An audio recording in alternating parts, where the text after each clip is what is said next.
இப்ப பதவிக்கு தான் அரசியல்வாதிகள் ஆசைப்படுறாங்க. பதவி பதவி பதவியை வைத்து பணம், பணத்தை வைத்து வசதி என்ன அப்ப வேணுமானு உண்மைதானா ஐயா? சைபர் பணத்துக்கு சைபர் சைபர் சைபராக ஒவ்வொருத்தனும் போட்டுக்கொண்டு ஒவ்வொரு மந்திரியும் வைத்திருக்கிற பணத்துக்கு 1800 கோடி ரூபாய் நேரு அவர் வீட்டிலிருந்து கணக்கு எடுத்திருக்கிறார்கள்.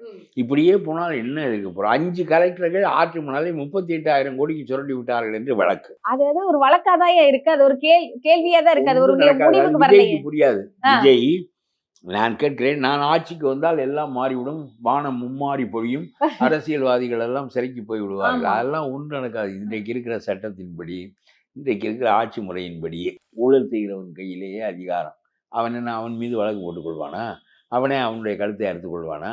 அதனால தான் ஊழலை ஒழிக்க முடியலை. நம்முடைய நீதிமன்றங்கள் போதாதவை. ஊழல் அப்படிங்கிற ஒரு விஷயம் இருக்கு. ஊழல் நம்முடைய நீதிமன்றங்கள் போதாதவை. வாய்தாவாக போட்டுக்கொண்டு 30 ஆண்டுகளுக்கு வழக்கு நடத்தும். 30 ஆண்டு இவன் இருக்க மாட்டான். எல்லாவற்றையும் அனுபவித்து வைப்பாட்டி வைத்து அரண்மனை கட்டி எல்லாம் அனுபவித்து விட்டு இவன் 25 ஆண்டுகளில் போய்விடுவான். அப்புறம் இவன் வைத்து விட்டு போன சொத்தை இவன் குடும்பம் ஆடும்.